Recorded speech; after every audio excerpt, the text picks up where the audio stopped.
have all the usual Anglican services there, functions, could be music and concerts in there as well.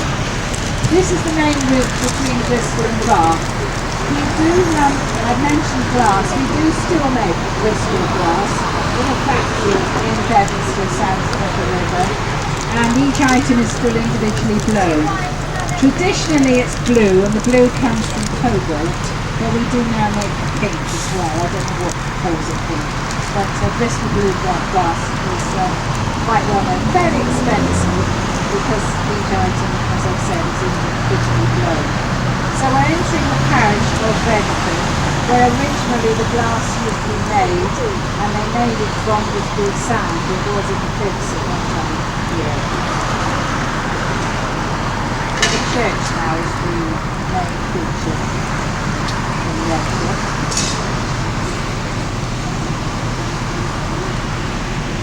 This pub opposite is called the Reckless Engineer, after his bum King Brunel, because he was regarded as quite reckless. He was trying to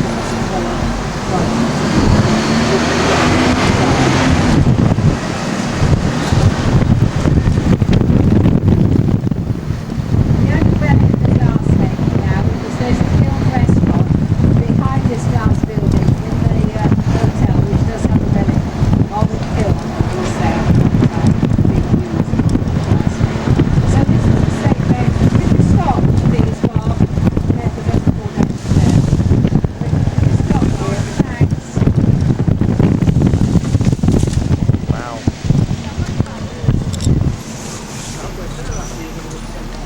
St Mary Redcliffe Church ahead of us. One of the interesting features in that church is the tomb of William Penn. He was the man whose son set up Pennsylvania in the States. It was done because King Charles I gave some money to William Penn, the senior, because he was supported him. He was a royalist, was William Penn, and as a reward, King Charles I gave him a piece of land, which behind the they often come to St Mary and have a look at the Penn tomb there. On the left there, you can see in front there's another gorilla. There are over 60 of them in and around the city. In the churchyard in the back, there's a headstone for the church patch.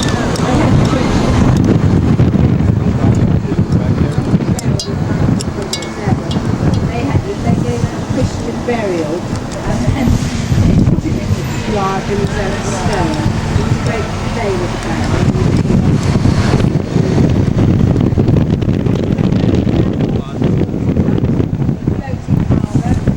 People live down here on their boats. The buildings have been adapted for restaurants and so on.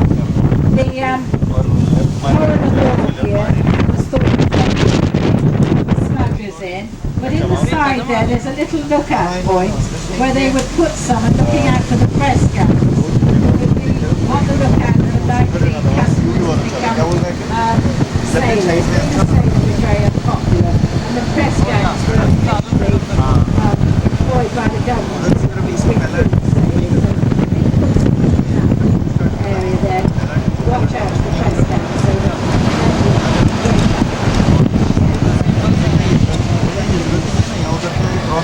On the left you can see ahead of us that building. That was another place where they used to store tea, Bush House. It's now an art centre called the Arnolfini, where there's displays of art and the cinema and a nice restaurant bar.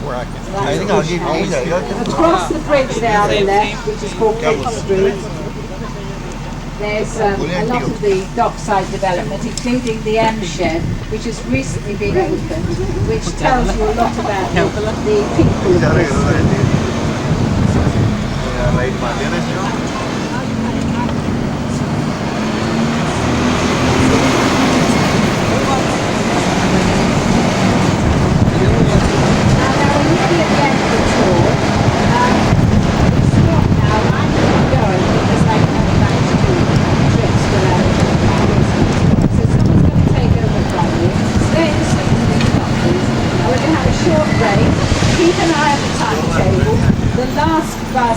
here at 5 o'clock this afternoon. If you bought your ticket today, you can use it again tomorrow if you're in Bristol. Hope you've enjoyed the tour.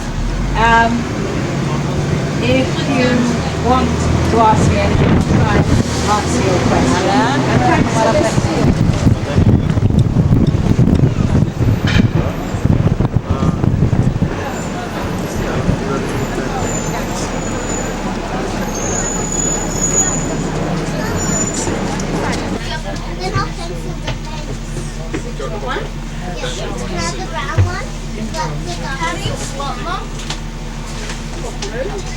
He's going to point some of them out, so we might see some just while we're driving around. If it's free, have one. All right? Cool. Could I have a pen with me? Okay, just be careful. Mummy needs that mat too. Right, gentlemen, if you sign, my name's Bill. Can you hear me at the back? Yes? Okay, well, we've picked a really good day. It's going to be sunny all day. A couple of housekeeping notes. Please don't stand up if the bus is moving. Particularly people on the left-hand side of the bus, because we do have a trouble with trees in Bristol. They tend to hit the bus. Okay, So it's here when it's raining, but it's not raining today, so we should be alright. Your ticket's going to last you for 2 days. So it's on off. So if you're here tomorrow, you can do all this again tomorrow. As we go around, I'll point out some of the attractions and some of the places you can get off and some of the places you can use your vouchers. There's lots of vouchers to go. The trip's going to take us about an hour and a quarter, and we hope to see a great part of this wonderful city of ours. Okay, I suppose you can tell by my accent I am a Bristolian, so it is my city, so welcome to it. It is a lovely place to live. And the centre where we are now is in fact the Bristol city centre. If you like history, some people do, some people don't, I actually quite like it. All I want you to do is remember one date, which is 1240. And that's the date which we'll keep coming back to. And I'll explain why much later on in the talk. 1240 is an important area because this area, well, now crossing over, used to be the old city port of Bristol. Bristol is a seaport. We're 7.5 miles away from the sea, but the area now over on your left hand side was all dug out in 1240 to a depth of 18 feet, 40 feet wide. We went from almost from a half a mile from the medieval city, which was behind us, right the way down to the River Avon. And this was Bristol's main seaport, right up until 1976, and that's when the city port closed. Over the years, parts of it have been covered over, obviously, but up until 1922, boats used to moor exactly where we are now, as far up as they came. So as we're going to go down, we're going to see an area of Bristol as a seaport. The city itself, in fact, has gone over a major renovation, and the fountains over on your left-hand side, that was done over the millennium, the 2000. So as we come down, you can see the buildings over to your left are some old warehouses. Lots of goods, gorillas again, I will explain about the gorillas as we go round, but we're going to point those out. The warehouses here took in tea and coffee, iron ore and wool. A very, very busy port. But an unusual port in the fact that it being 7.5 miles inland, it was also up into the 1800s tidal. And the difference between high tide and low tide was something like 40 feet. And I'll explain that as we go further on. After 76, when all this closed down, regeneration started here in the 80s. And now this is very much a very fashionable place to live. They've changed the name, it's no longer Dockside, it's now called Harbourside. And in fact, if you add our Harbourside to your address, you can add an extra £20,000 to the bill. Okay, that's our new aquarium. This is a wonderful place. If you've got young children, if you ever come to Bristol when it rains, take them there.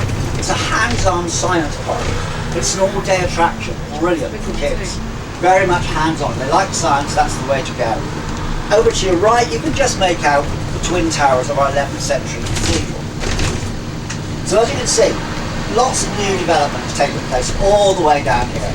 £300 million actually being spent down here. There's a gorilla there. Quickly about the gorillas. Bristol Zoological Gardens is 175 years old this year. They have painted or have made these gorillas based on the old gorilla called Samson, who used to be in the zoo. And he, in fact, is all over the city. They've been painted, and in September they're all going to be sold off to various charities. One of the charities is going to be the Gorilla Trust at the zoo, and the other one is going to be the Bristol Children's Hospital. So that's the gorillas. This building's here, coming on your left-hand side, Old City Gas Works.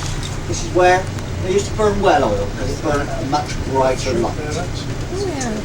Okay, that's the last part of the redevelopment of Bristol. That's the last part of the docks that needs to be redeveloped. As we go across, we're going to look across to your left-hand side. We're going to look at some boats. Usually there's two, and I always get the jersey here because the other one's not in, so there we are. We're going to look at one. Usually there's another boat there, part moored there. We'll talk about that in a second. But the boat we're looking at there is the SS Great Britain. It was Brunel's second great ship that he built in Bristol. Launched from that site in 1843, and that's its maiden home now. It's the world's first iron-hulled, screw-driven ship. As you can see, looking at her now, she's presented as she looked on the day that she was launched. Now this is a ship, in fact, that went 32 times to Australia. She made 9 years of crossing the Atlantic to America. She was built for the transatlantic America trip. The reason she's got sails, because someone's going to say in America she's got sails, is they were never very sure about the steam. And they thought, well, rather than her break down, and of course they had sailing ships across the Atlantic all the time. But when they had steam, they thought, well, just in case this breaks down, we don't want to be looking idiots. So they put sails on it. But in fact, she never ever used them. They were used at a much later date. When she was sold to the Australian room, they took down 2 of the masts, and she became a 3-masted schooner with a smaller sail. But she operated, as I say, 32 times to Australia. She took the first English test team to Australia. So he did Grace's brother sailed on that ship. And if you went on that ship, you could get milk and eggs because she carried a small menagerie of animals. So we're now looking at the harbour. As you can see, the height of this harbour is maintained artificially. And as we said, up until the 1800s, the distance between the high tide and low tide was over 40 feet. So boats that were built in Bristol had to be very, very sturdy. And in fact, they were very narrow, very small boats, very wide bottom boats. And the expression ship shape of Bristol fashion comes from those days, because they had to be very sturdy, because when the tide went out, they obviously sunk on the mud. We'll see all this as we go round. But in the 1800s, a gentleman called Mr. Jessup came down from London. He just finished the East India Dock in London.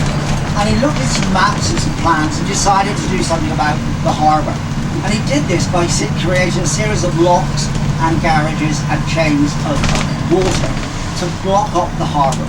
And the first thing he did was build a 4-acre hole. He dug out a hole, in fact. They're always digging out of Bristol, but this one was quite major. 4 acres. So coming up on the right-hand side. If you look further to the right the way down, is now called Cumberland Basin. You can see the main lock gates which protect the harbour. So there's the 4-acre hole, which you dug. There's the main lock gates right down over to the right-hand side. It created the floating harbour over on your left-hand side. Created an extra 80 acres of water. Well, that's fine, but that used to be the old course of the River Avon. So what do you do with the River Avon? It's still flowing. So he had an idea for this, and that's what we're going to look at in a second. These houses coming up over your left-hand side. Look on the lintel, there's a number. See there's a number on the lintel? There's also a number on the door. And that used to be the dockers' cottages. So the workers at the docks used to have their dock's number on the lintel and their house number on the door. So that's the cottages. So here's the solution to the River Avon. What do you do with it? You divert it. So the River Avon now is flowing over on your right-hand side. This is man-made. This was dug out in between 1800 and 1809. That's the new course of the River Avon. That's the old course of the River Avon. So you have water on both sides. You have water on your left, water on your right, and at the top, about 2.5 miles further up this river, there was a lock gate which joins the two together. So we're on an island. You have water all the way around us. The River Avon itself rejoins its original course at the back of Templemead railway station, our main railway station. But this took 9 years to dig out, and we should talk about this again as we come and see it at a slightly different angle. But the River Avon is now in its new course. Up until 1930, the boats used to moor on full tide. They could moor on that side. You can see some evidence over there of a quay side. And then they would rejoin the floating harbour further up at the top lock gate. It creates an island which looks from the very top like a marlin spike. So here we are, we're at the SS Great Britain. We're coming up to our stop for the SS Great Britain. America. Now, a delight for you people in Bristol, because they always used to say it but couldn't prove it. Within the last 10 years, it's been totally proven by Spanish records, which are now fully open for everybody to view, that America was named after Bristol's customs officer, Vespuccio Americo. And he named America, and it's stuck. So that's quite an important claim to start with. Well, a bit bumpy around these bends, and say this warehouse is going to be rebuilt. Wallace used to be in this one, but they moved to their new building. When we see the first window, you'll see Grommet, and the second window's got the Penguin with a railway engine. He used to be in that one, you see. Right, here we are on the left. It's the first window's got Grommet. Wallace is way inside on a settee. And the second window's got the Penguin with a railway engine. I'm not so aware of the Penguin, actually. I'm aware of Lady Tockington, her of the big nose and the big mouth and big ears. She's got on an exotic holiday vacation, by the way, to be followed by a week in Severn Beach. So she's not around at the moment, Lady Tockington. Welcome to those who've just joined. I shall be around. You won't get away with it. I've asked where everybody else comes from, and it'll be your turn in a minute. I'm a nosy person. But welcome for now. It's Ian driving, I'm Derek. Now, it's sad, this is the last week of Casualty being in Bristol. They've upped and finally gone because of the BBC. But another series is still filmed here, although they don't make so many now. That block of flats, a similar block near Bristol City's ground, regularly renamed Nelson Mandela Towers.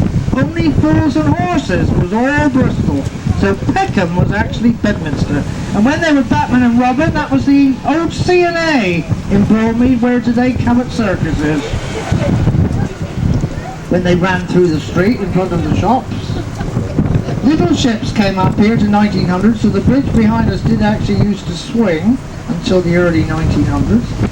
Here's this caravan site again, very, very popular, that one. Look up right at the first grand view of some of our grandest presents. The one at the top's the longest in the world. It's quite a bit longer than Bath Royal Present. Bath did come first and was finished in Georgian times. Because of the crash of money and building development in the Napoleonic Wars, lots of terraces in Bristol, in Cheltenham, in Brighton, etc. were left derelict. Royal Prison was left derelict for 20 years. That middle part nearly became a barracks. But they didn't defeat that. So, unlike Bath Royal Crescent, which is pure Georgian and classical, this up here is Georgian shells, but when it was finished, it was more like what we call Regency, with balconies and verandas. And I'm sure you know Cheltenham, I'm sure quite a few have been to Brighton, what we call the Regency style. And then Paragon, and then the bridge. Now, we can't go down the gorge up because the cliffs have been given away. But we do have a good view here down the gorge, and we see it again from the downs in there. Now, these bonded warehouses were originally for tea, tobacco and wine. The warehouse behind us had lots of wines only 4 years ago. This is Bristol's Record and Archive Office and our Create Centre, which is where you can learn to have solar power and everything else in your house. Now, this is the end of the Locked-in Harbour. It was just now fairly high tide, and that's when the gorge is at its best. But Bristol people will tell you it goes down to a trickle at low tide. You'd barely get your rubber duck up the gorge at low tide. And you all brought your rubber ducks to experiment, didn't you? But it's going down already. It was high tide, it's already starting to go down, but it's barely in, and that's our pretty set. Anybody wanting to take a photograph, we're going to completely swing around now, so get ready. It's a mini wine gorge. We have to have Germans on and know exactly what I mean. There are Swiss chalets, vineyards and castles down the gorge. Walk down the treed side, get the regular boat trip. So here it is, look, straight down, it's 7 miles away. You come out at the sea at Portishead and Avonmouth. Worse spots than that in a city, you know. I think well, I do. I've been here 35 years. You never cease to wonder at it. It's the most beautiful spot to have, and as an approach to the harbour of the city. Here's where we still come in. This 1873 lock. They've just had very expensive new steel lock gates installed, made in Holland, replacing very worn out wooden lock gates, which were 140 years old. Hot wells began down here, later grew up the hill to Clifton. All of this would have been promenading here, where now the traffic is. All these houses, just like in Bath, were lodging houses for the season. Shame to grumble about the trees, but the square coming up is 1720s. It's a lovely script. You get out sometime and walk around there. It illustrates Bristol's architectural development, which is every style imaginable and every building material. So it's either stone or brick. It's lovely Dowry Square. And then we're going back towards the city and the docks again. Now something historic happened in Dowry Square. In 1808, Bristol's Pneumatic Institution was formed. There is a plaque on one of those. Humphrey Davy from Penzance and Dr. Beddoes of Cornwall started experimenting with laughing gas. Now they were a bit of a weird lot, so people thought they were weird to start with, but they'd give it to all the cows outside that would stagger around, and gave it to themselves and they'd stagger around, cooking up the hill to Clifton, because people thought they were drunk. But they were actually having inhaled laughing gas, beginning the experiments with that, and led on to anaesthetic. And of course Humphrey Davy went on to become head of the Royal Society and invented the miners' safety lamp. And anybody knows Penzance, there's a statue of Humphrey Davy at the top of the main street in Penzance. Well, on the right we've got that green gorilla gang. On the right used to be Charles Hill, a very ancient shipwreck. There's a rowing regatta on today, by the way. Look at all the people over there watching. We often have rowing regattas now in Bristol. There used to be this big dockyard replaced by this shipyard. Now something very historic is happening in that dry dock over there at the very back. I'll have to tell you in a minute. It's only at the hull stage at the moment. Matthew is normally over there. Apparently it's gone up the harbour to the Great Britain, to the Arnolfini. If you see because it'll still have it when it's back here on other days, look for the gorilla on the prow of the Matthew. That's very fine. Now what's happening in that dry dock? Well, because we've still got the skills, it's a national project. It's rebuilding again what would be the largest passenger paddle wheel steamer, much bigger than the Waverley. It's the Medway Queen, that will again be based at Rochester and sail from London to Medway and down to Margate. And it will probably tour as well. And that's been rebuilt in that dock back in the Albion Dockyard. Now this is where a river comes under the road. It's Jacob's Wells Road. So you're going to have water, you're going to have Jewish things. We had a big Jewish quarter here in the 10 to 1200s. Behind here, this red sandstone building, is the oldest Jewish ritual bath in the whole of Europe, dated 1050. And they're going to have it on view to the public before long. And they're just about to start rebottling Jacob's Wells water in old bottles as well. Now we had a Jewish cemetery on the right to the mid-19th century when it was relocated, and then the relocated Queen Elizabeth's Hospital was built in Tudor style. That's one of our 8 public schools. We've got more than any other city in Britain. It's a blue coat school, and it's the only one of all the schools that isn't co-educational. It's still only for boys. It's founded by Mr. Carr, a soap boiler in 1590. Now if we look right, because we come to Clifton this way until next season, an early view of the University Tower, that's the best secular 20th century Gothic tower. The slightly later and other best one is Liverpool's Anglican Cathedral, finished during the Second World War. Now this is one of our best shopping areas, Queen's Road, Park Street, by the way. Got lots of separating everything in Bristol, not least the shops. But we come through here in a minute. Round the corner is one of our big assembly rooms. One survives in the Mall in Clifton. This is the last to be built, the biggest. It's like a Greek temple. Been for many years the university's music department. It really marks the beginning of Clifton. And if you look here, you can go in there to enjoy a concert in term time. We have another gorilla here, this time one with a pair of sunglasses. Yeah, we see that in a minute. There's the gorilla there, look. Yeah, we mentioned the academy coming back. Now this is Barstow. They didn't like this block in the 30s. It was higher than the norm. We weren't used to flats at that time, and we certainly weren't used to brick in Clifton. So this was nicknamed the London Edgware Road Star. And if you come out of Paddington, you know what I mean. There's loads in the Edgware Road, and some in Bournemouth in the centre as well. Right, now here we come back ahead of us in a minute. We're not down as yet. Now we're on an open top bus. Even sitting, although Ian's careful, be wary of these trees up here. You might just need to bend down slightly. He normally tries to pull out quite a bit, but just be precautionary. Now, Barstow is white when it starts. I'm sure some of you have seen the new shopping centre at Bath near the railway station. Plain white. Well, we got a new rebuilt Bond house on the corner, just finished in 2011, bombed in 1940. But look at the colour, here it is on the left, pure Barstow. Look at the colour of it. That's the colour of Barstow. It only goes cream later, and if you let it, it goes black with dirt. Well, on the right, keep looking right for the minute. We've got a lovely Regency stucco terrace with balconies. Look right again at the first classical house leading into classical Canning Square. It's lovely all round here. So there's the first house, there's many more round the corner. And that's our architecture, could be up in Cheltenham, for instance. Now this is the less attractive car park rear of the modern Catholic cathedral. Here's stained glass and stained glass here, so it's lovely inside. Not everybody likes the outside. Finished in 1973. The only other modern one is the Liverpool wigwam, of course.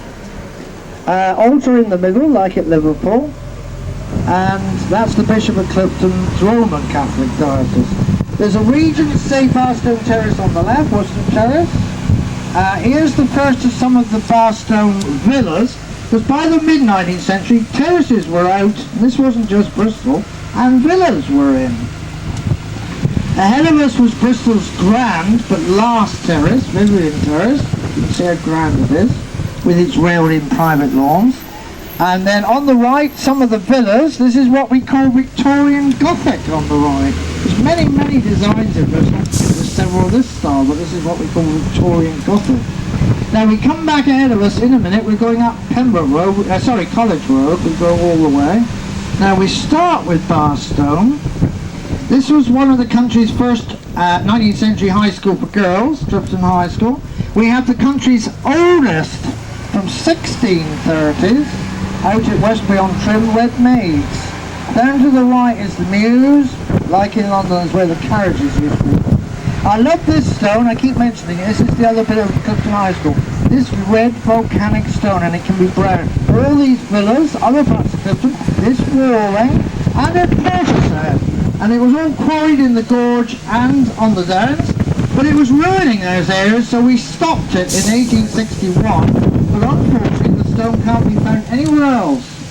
With Templemead Station on the right, this is the biggest building in it. This is Clifton College, one of the country's top public schools. It ranks with Harrow, Westminster and Winchester. It's one of the top 5 public schools. It now takes school girls.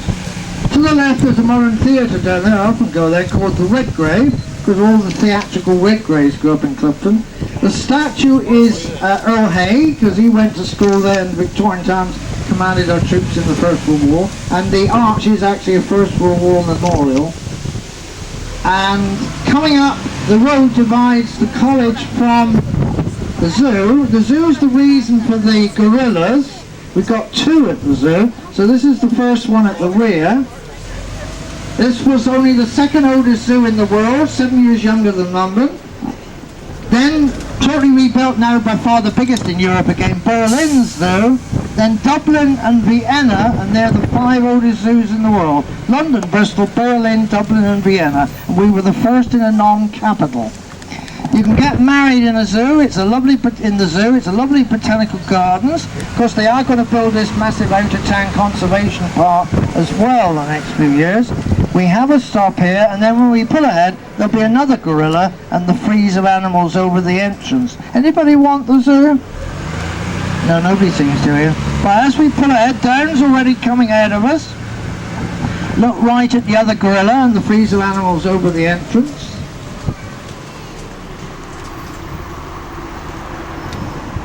Now the zoo's been there since 1835. These houses since the 1850s. I remember I said the Downs and the gorge was being quarried for that stone. Those have been mined for lead. They were fearful that all the Downs would disappear, and the gorge. We go down the promenade in a minute, by the way, and this is where we normally come up from the gorge. Right, we're already on the Downs, so they wanted to save it. They now rank the acquiring of the Downs to New York and Central Park. To acquire such a massive, beautiful area so near a big city was totally ahead of its time in 1860. So there was an Act of Parliament 1861, the Downs Act. It's preserved forever. There are very strict instructions on how to behave up here. It's saved forever. It's run by the Merchant Venturers and the Downs Committee of the Council. This is not a Bristol Park up here. It's something special. We've got lots to talk about. We're way within Bristol, by the way, except the gorge parts. Now here we had lots of poets, painters and writers in the Romantic age clambering on the cliffs. We had Wordsworth here a lot. They painted all the gorge and of course the ships. Some famous painters that were from Bristol. We get lots of bird watchers on this corner for, looking at the peregrine falcons and ospreys. All the trees on the other side of National Trust. There are vineyards underneath. See how lovely the river is. Take the boat trips, walk it. There's the Bristol Channel with our port, and that is Newport and South Wales on the other side. Now we can't stop on that corner, but you can walk back here and we see a bit more of it when we get to the other end of the Downs. So as I say, don't stand yet, please. That's not allowed on the Downs for a start. They'll be told off. You'll have the wardens on. You're not allowed to erect tents up here. Now we have a little soiree. Do call across that you could do with a cucumber sandwich. Hello? Can we have a cucumber sandwich, please? Hello? Oh, aren't they mean? Never threw us a bottle of lemonade or anything. Right, now this is planted with quite a lot of trees. Round the corner, you'll see it's completely different. It's all open and spacious. But just take on board, this isn't just as nature would have it. Up here, it's planned natural. We hope nature will go along with what we want, but we say, oh, there's another little gathering on the left. Hello. By the way, just now, we don't always see him, but he knows the kite by heart. Here's a kite, look. Sometimes you know, there's none, there's quite a few little kite. There's another kite on the right, there's two. 1 and 3, and of course early September, famous kite festival will be in Bristol. 8 kites in Bristol. We've already had our balloon test. Now anywhere along here, it is safe to stand, there are any trees, but we're moving, so hang on. Right, to the left we've got the bridge, finished in 1864, and lit up at night. Bristol founded round the top in Saxon times to avoid the Vikings. Look at the A4, the first trunk road built in Britain in the 1920s. The river's at its best because it's fairly well in. There's Lee Woods over there. There's our port at Portishead Dock. We had a huge liner between those trains only a fortnight ago, bringing in 800 passengers. Portishead to the left. And that white building on the other side of the water is Newport Docks and the Black Mountains. So there it is, back behind you. The gorge. We often get rock climbers coming out over. We're not yet at the bus stop. I'll turn around a minute and see if any of you want to get out. There's boards here telling you about the ancient animals and vegetation. Founded after the last ice age. And there's a lovely view looking back up, and there is a stopping. Anybody want to leave us? If you do, it's a minimum half an hour. Anybody? Right, there's a vineyard under here. Oh right, okay, there is some coming there. There's a house like a castle, one here with a tower. Now they were built, yes, by people who had money, but they were originally also ship owners. So this black and white one was a shipper of port and sherry. Bye-bye then, and we're every half an hour. Now, by the way, sorry, not the Downs, the gorge is its own ecozone, so there are many rare plants in the gorge. They're still coming down here that aren't found anywhere else. We have 12 Bristol rock roses, a Bristol onion, and several others. Anyway, if you come back every half an hour, I hope you enjoy the nice weather. You always get a bit of breeze up here. Yeah. We've got all sorts of gatherings. We've got a kite right there's quite a few in the distance. We've got another little gathering on the left. Perhaps they'll throw us a few cucumber sandwiches. It's actually looking fairly full this afternoon because we've had some miserable weather and sometimes it can look quite empty. Quite a few up here this afternoon. Hello! Hello over there. Can we have a cucumber sandwich, please? Come along. Look at them, I think they're planning world revolution, this lot here on the left. Right, on the left we have a lot of grand Victorian houses behind those trees, but you can't really see them. Coming up, they're so wealthy in Sneyd Park, they have roofs on their houses and actually eat their food off plates and drink their tea out of cups and saucers. They're thinking about it down in Bristol, but they haven't got round to it yet. Look at these guys. A lot of these are listed, by the way, because they're so fanciful. And they all had their servants. And by the way, the stone here in the long next is now Mendip stone from the Cheddar area. There's a big kite on our right, look. There's a big colourful one. Now, I mentioned earlier we had Roman connections. You won't see it, and you'll have to take my word for it. But not this road. The next road is Julian Road. That led to our Roman port, which today is Sea Mills Harbour.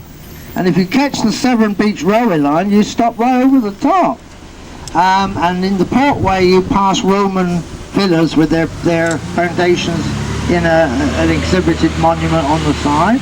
So this led to a Bonai, and we're on all the Roman maps.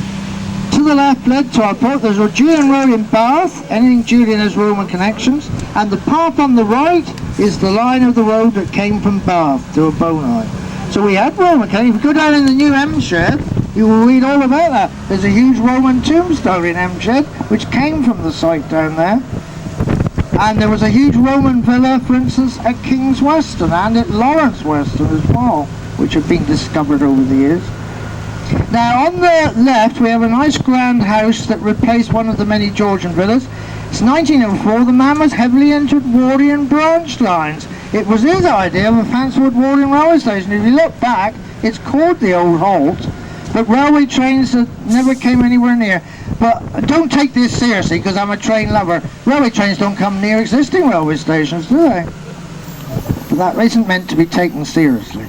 But no, that is meant to be a fanciful railway. Now this is the end, I'm afraid.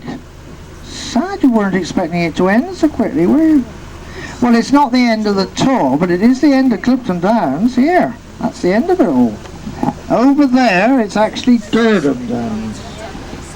So Bristol people normally say they're coming up on the Downs. They don't go through all that rigmarole. There's nice housing 2 to 3 miles down to the left to Stoke Bishop and everywhere. The housing over here blends nicely in with one of our best tree avenues.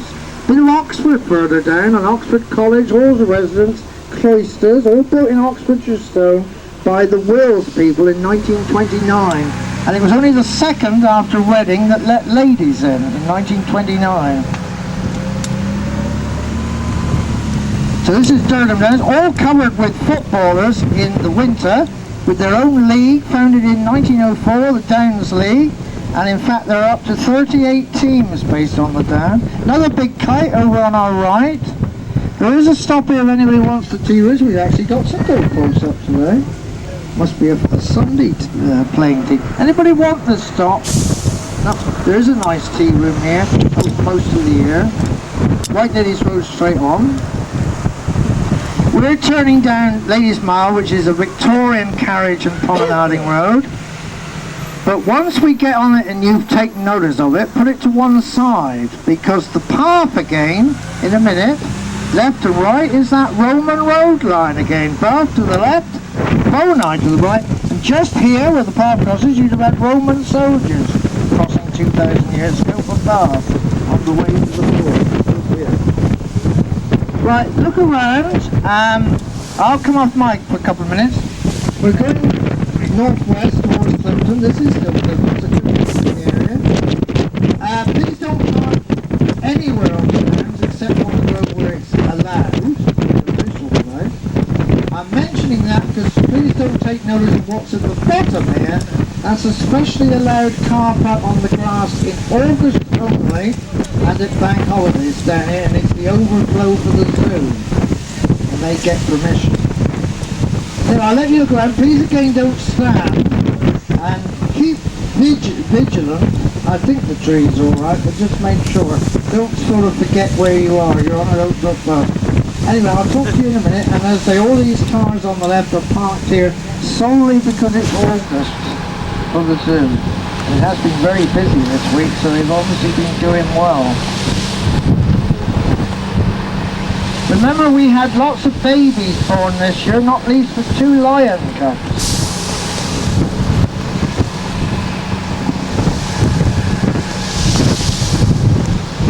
All the grass that's been cut recently around the downs is, by the way, all given to the zoo for the animals.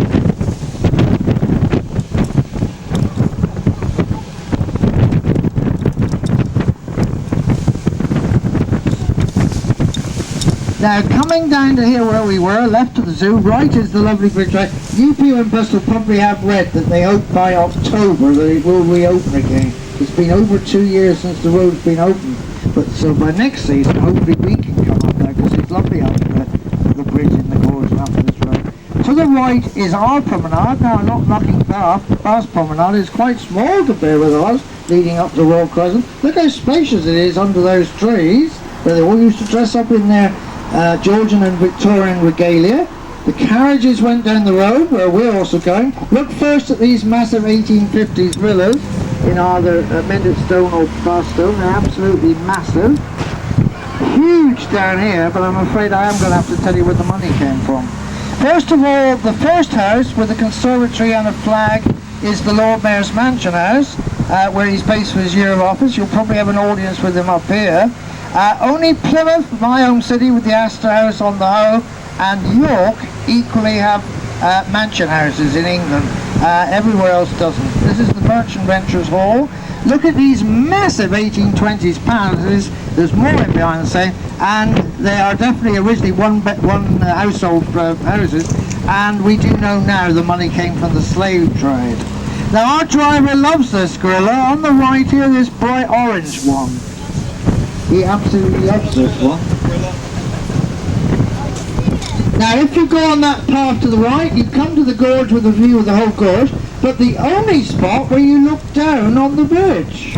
And behind you on the right is one of the Iron Age encampments, two others the other side of the gorge, so they looked out for invaders pre-Roman times.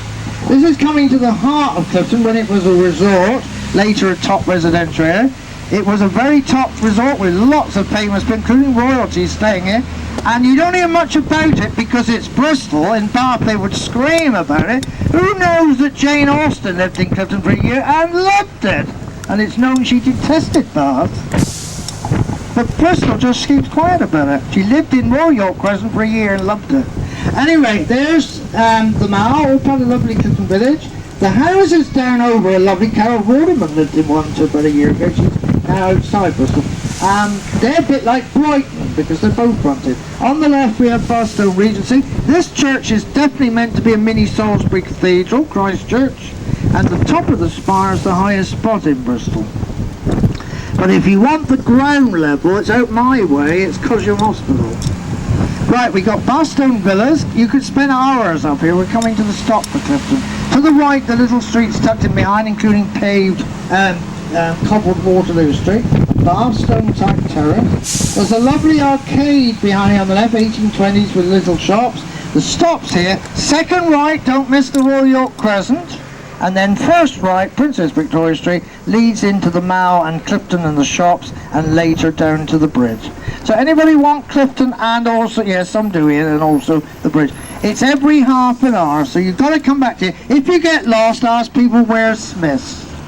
Bye-bye then. Bye. Bye. You've got to come back to here when you get the bus again. Bye-bye. Cheerio. Bye. Look out for the names that give away its history. Princess Victoria, she stayed here for a year with the Duke of Kent as a 12-year-old. She loved it. She detested Bath as well. She was insulted there. That's official. It's not me saying it. She never went to Bath as a reigning monarch. When she was passing through by train on the way to Bristol in the 1890s, she said to herself, "Pull down the blinds. I am not to see Bath and they're not to see me." She never forgave. She was told she had fat legs and ugly ankles. That's in the records. It was true. And very nasty. It's not what you'd normally do anyway. And she was supposed to be a very attractive young lady. But that's true. It's not. But she loved it in Clifton with the Duke of Kent. So Princess Victoria Street leads down to the Mall. All the rest of Clifton. Round the corner to the right is Royal York Crescent. Half as long again as Bath's Royal Crescent. It's not being nasty to Bath, but it's fact. But Bristol, I've been here enough years, I scream to the rooftops about Bristol, but Bristol, it irritates me beyond measure. Speak up for Bristol, because so many don't. They're so Bath's nice. But also we've got more than Bath's got. They're so I don't know, banked down I call it, but I can assure you you've got a hell of a lot. Right, we've just gone through some backs which don't look that impressive, but we aren't meant to see the backs. This road was put through their gardens. So on the left we've got now what's very metropolitan, the fronts, in the biggest square in Clifton. This is Victoria Square. It's only the third biggest in Bristol. Queen Square, then Portland Square, then this one. Look back now, they're all laying out today, how nice it is as a natural square. And the path across the middle is the ancient way from Bristol to Clifton. It starts Cathedral, Lower Brandon Hill, Constitution Hill section. The Regency Terrace that came before the square, like in Bath, raised pavements. You've got several streets in behind have got them as well. Remember, that was to get you off of the dirty roads. People forget, it wasn't all Vanity Fair, it was sewage even. We won't dwell on it, down the roads. Mud, slurry, stinks, and it was partly to get you up above all that while they had raised pavements. The houses on the left with balconies. Now, we got more in Bristol, but you get some of those in Cheltenham. And equally in Cheltenham or Brighton, but not in Bath because it has stopped growing by then, what we call Regency Gothic, this chapel. Rather austere later Regency Terrace. The Students' Union on the right is one of the country's biggest, but it's got a bit dated, so apparently they're going to refront it in the next couple of years and do a lot of rebuilding inside. BBC further down, now they're at last talking about moving from Whiteladies Road to a new complex, possibly in this new enterprise area near Temple Meads in the next couple of years. But of course they do have the world famous Natural History Film Unit, and apparently you can book to do tours of it all now. On the left, I've mentioned these flats, the London Edgware Road style, but if you look at the shop, second from the end, the Barbers, that's a 1930s shop front if you look at the lettering and everything. Right, Barstow, I think some of you missed it the first time because we're going to look at the Academy as well. We got the Victoria Rooms, our best Baroque fountains, and the lovely gorilla here, this time with a pair of sunglasses. And then, so that's here with the Academy, I like this one. Then our Painting Academy, one of 4 in Britain, and the big statue is because Damien Hirst is on for nearly a year, and it's a bigger version of his 70s spastic girl statue. If you're a painter in East Anglia, Kent to Cornwall and up to the Midlands, you come under that academy. London's academy covers London only. Now this is for Queen's Road, up into San Francisco, Park Street. Nowhere else in Britain has a main topographical area so big and dramatic. And also this is the stop for the museum where Beryl Cook's on, and that's a marvellous exhibition. Does anybody want Queen's Road? No, nobody seems to. One of the branches is Patisserie Valerie on the right, another big one's in Cabot Circus. When we go ahead, up left is University Road with a lot of university buildings, and 3 grand contrasting buildings in a row, which also illustrates Bristol's architectural development. We've got the Doge's Palace Grounds Restaurant, Berkeley Square to the right, then we got the Baroque Museum with Belcourt, and look up at the fantastic perpendicular Gothic University Tower, and when you're walking up it, give a longer look. Look at the side and front, particularly at all the gargoyles. They're fabulous expressions. Right, here's that dramatic Park Street. Just like, say, hit me immediately, I lived here. It's like San Francisco, but I've never heard of Bristolian calling it there, but it's San Francisco. Jamie's Italian on the right, Café Rouge on the right where you're going to stand. Lovely boutiques and restaurants here. Look right, all the side roads are hilly. There's a Georgian terrace on its embankment. It's worth looking back at the effect of the street and University Tower at the top. Beautifully lit up now at night. University Tower looks lovely at night now, all of them there. Second deepest bell in Britain after Liverpool's Anglican Cathedral. Georgian House Museum up the next street right. There is a stop at the bottom for the cathedral and the ferries. Anybody want the stop at the bottom? Anybody? Right. Now by the stop we'll get an early Banksy. The boyfriend's hanging out the window to avoid the husband who's just come home, and the wife looking very anxious. Nobody wants to. So here's Banksy coming up in a minute on the left here. I don't have that much chance for the boyfriend who looks any minute he's going to slip over. When we put away one of our oldest inns to the left, look, the hatchet. A lovely Georgian area down to the left here now, Orchard Street. On the right, the Georgian side had nice flowers here as well. The Georgian style council house. Here's the cathedral, which was made a cathedral in 1542 by Henry VIII, and originally founded by Robert Fitzharding in 1140 as an Augustinian. Here's the bells of the cathedral going out for their afternoon service. The Marriott. And eventually Robert Fitzharding became the first of the Barclays. Doesn't it just? Round the corner you've had all the ships in the middle, in 1937, originally right down the end. And there was a drawbridge across the middle for 150 years that had to lift up to let the little ships down the end. What reminds you of that? The pub here with the figure next to it, which on the drawbridge. The theatre is one of the biggest touring ones in Britain. The stage ranks with the London Palladium, but it's not got a big facade. But that drawbridge is because right opposite here was a drawbridge for 150 years, extended from Corn Street.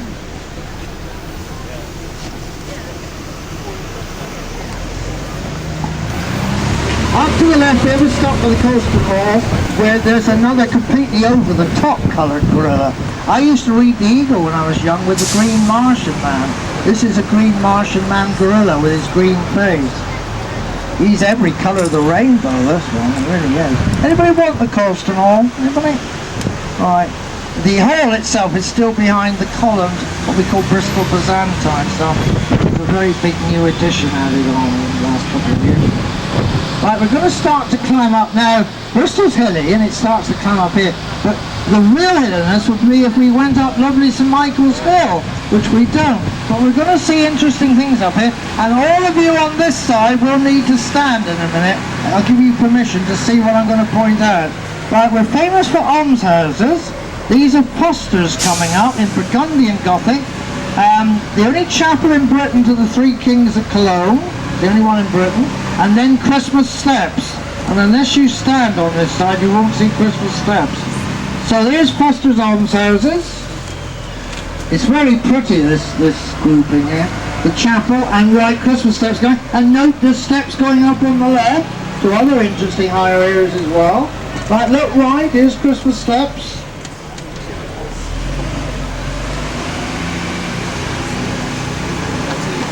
Bristol's made by its hills. All along here, nice old houses with shops and cafes.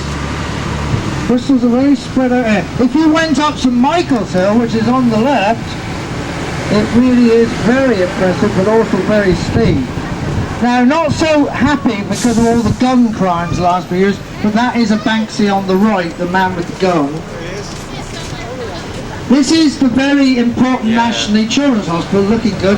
Very important nationally BRI, but I can't help but say it's just darn ugly. Our driver thinks it's a hideous one, even for the 70s. But at last there may be hope, because they're extending it in a big way at the back, and it was in the paper a few weeks ago. In the next couple of years they are seeing if they can refront the BRI with brighter panels. So it would be nice, because to me it's one of the most depressing buildings on earth. I think it's a hospital. But it is nevertheless a very important hospital. So let's hope they do refront it in the next few years. Now on the left, a much more in keeping building from 1910 for the hospital in Portlandstone, the 1910 Edward VII Memorial Park on the left here. That's quite nice. And that's quite typical of the spirit. Then everywhere, not just Bristol, by the 80s tried to brighten up everything and get away from concrete and look at old themes for new buildings. So on the right, Bristol's grey Victorian stone with brick rounded arch windows, and then create a modern building. And then these are pure modern, but much better. The new magistrates court's going to replace the one by St John's Arch, it's going to be demolished. The rebuilt bus and coach station is in behind. And then we're coming to Broadmead. Now this is the outer 50s part. They've done up the Broadmead in behind, that leads to Cabot Circus. Now Debenhams always had old names in the past. The name of Debenhams gives away one group of people that we've always had a lot of in Bristol and still do. It was called Jones. And we still have 50,000 Welsh, originally from Wales, in Bristol. And if you see a lot, I know one or two who are Welsh older ladies. They came here as servants in the 30s and then married and settled there. Unlike Liverpool, we've never had quite so many Irish. Got lots of different nationalities there. And then I remember coming up as a child, and it was still there when I moved to Bristol. Primark was the only southern branch of the Liverpool Lewis's. And the last Lewis's is finally gone now from Liverpool as well. Oh, there's the grill on the left in its nightcap. Now, not today. It seems funny because I'm going to talk about a church not being open on a Sunday. But it's John Wesley New Rooms next to Marks and Spencer's, behind John Lewis, behind Primark. But it's only on Mondays to Saturdays. It's a lovely chapel, museum, all the rooms where he lived and wrote his sermons. There's the stable, and they have recently created a Georgian garden in front, with the statue of Wesley in part of it. So do go and enjoy it, but not today. It won't be open today. Anybody want broad meat then? Anybody? You're all content? Have you given up on life? Are you stuck to your seats? Is it my charisma that's grabbed you? I'm sure it's not that. But they're all going on. And over there, look, a shortened version of Ship Shape in Bristol fashion. Have you got strong behinds? Have you got strong bottoms? Your ships did have to stand straight. You had to store your goods well in Ship Shape Bristol fashion. Now over there, look at that beautifully clean St James's Church. It's only just been finished, having had £4.5 million spent on it. There's now a cafe, an art gallery, and it's open to the public, and it's Bristol's oldest building from the 1120s with lovely Norman architecture.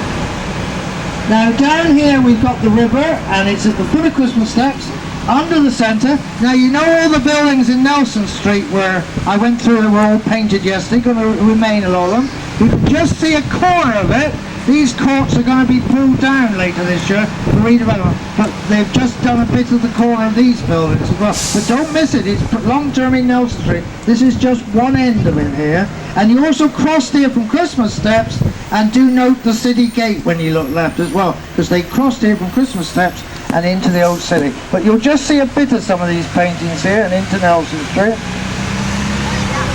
And all through on the side down there's the gate where you crossed, and all down there.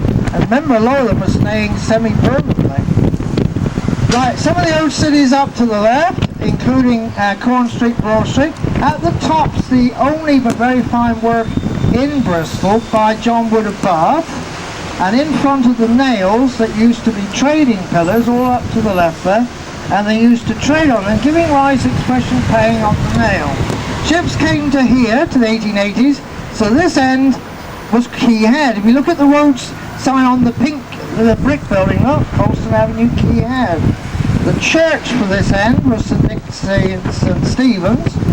It's the third highest tower in the country.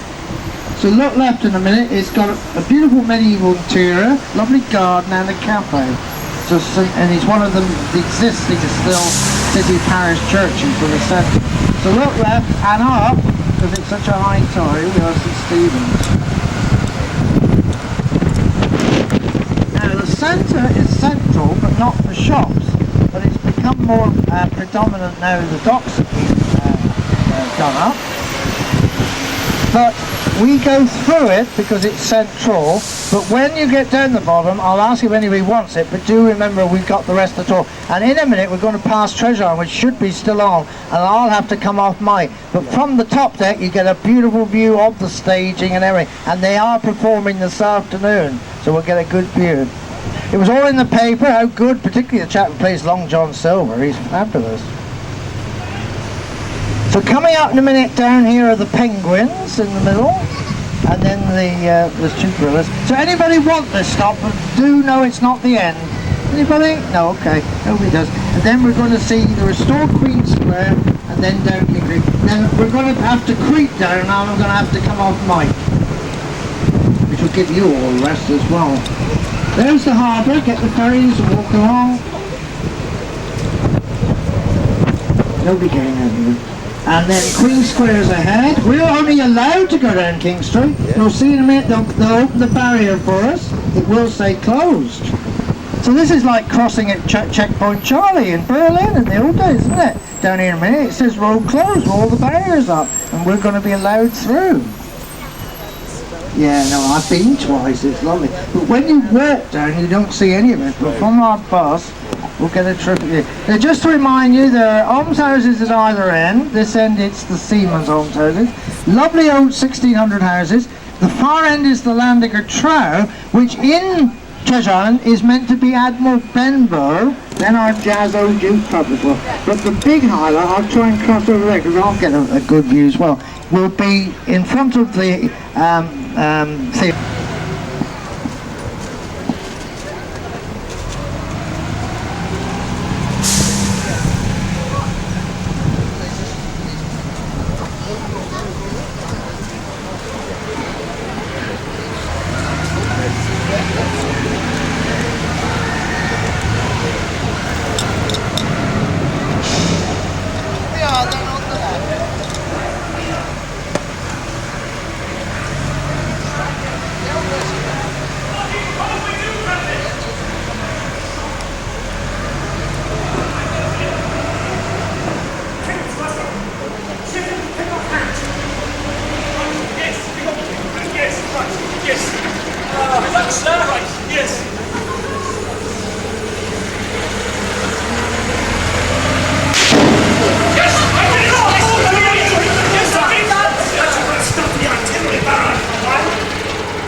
By the way, quickly, I think it's one of the best. Ahead of us is another gorilla, Blackbeard the pirate. In the middle here, look, with his big black cap on. Here we are in the middle. Blackbeard the pirate, in the middle here. Blackbeard the pirate.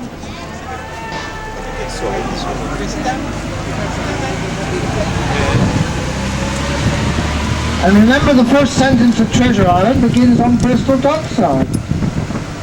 River Avon to our right with the quayside.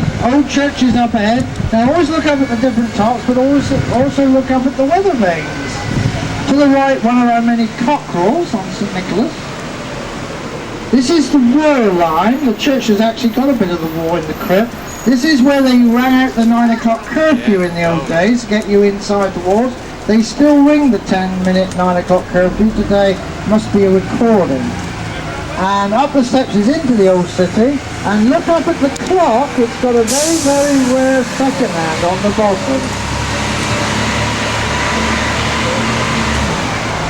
And then here's where we had a mini London bridge from the 1200s with 6-storey houses and a chapel, and the foundations of that is underneath, and the present bridge is Georgian with later windings, and it's lit up beautifully at night. Right, this gives me a time. Now I bet all of you have forgotten them. Can I have your passports, please? You mean you haven't brought them? Well, we're going abroad. Well, nearly abroad. It's 1372 and earlier. Well, semi-abroad. For 500 years, this was Bristol, Gloucestershire. That was immediately Redcliffe, Somerset over there. People forget that. And they had the deeper anchorage, and we're taking our trade. That's why right from the beginning, St Mary Redcliffe has always been so big. We built the trench, which is in the centre, in the 1200s, and finally we took both sides over, becoming a county in 1373.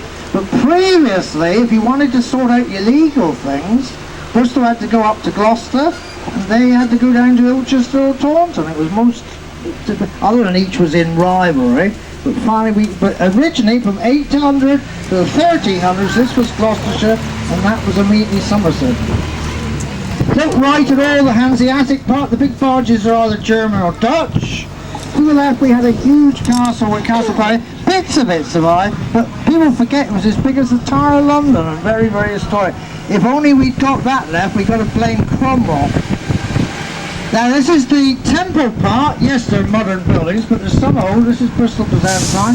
On the right, we've got ancient medieval houses, but with Georgian fronts, and this time it's St Thomas's Church.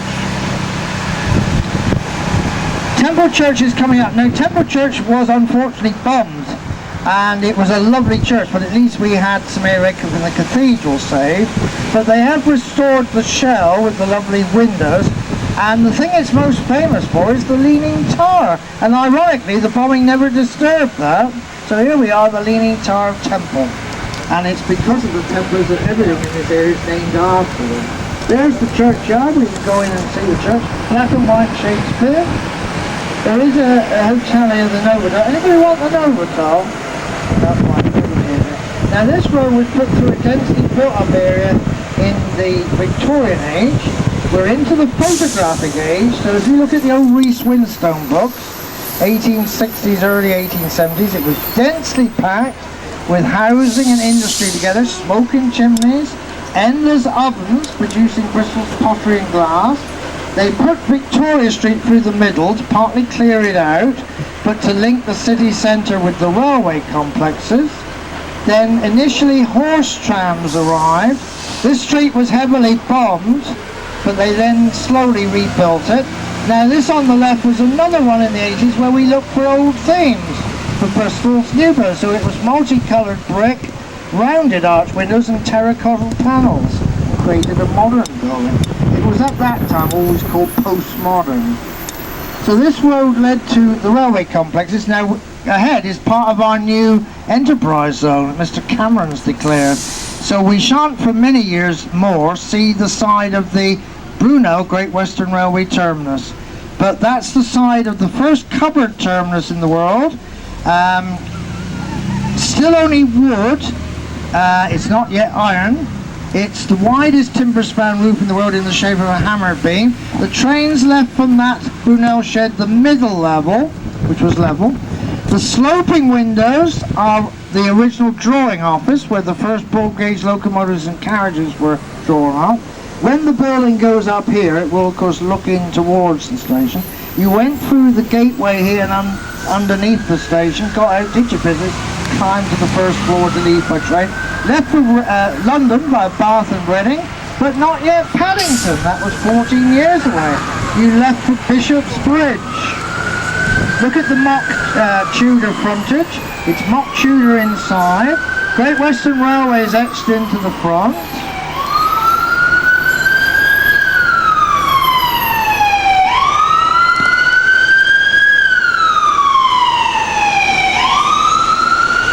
Eventually the tram, I love it now because I have visions of the tram still running and these people drinking coffee being bowled over. See, they can't be drinking coffee and that's in the middle of the tram lines. Well, the tram's about to arrive, isn't it? And on the right we have the just remaining offices of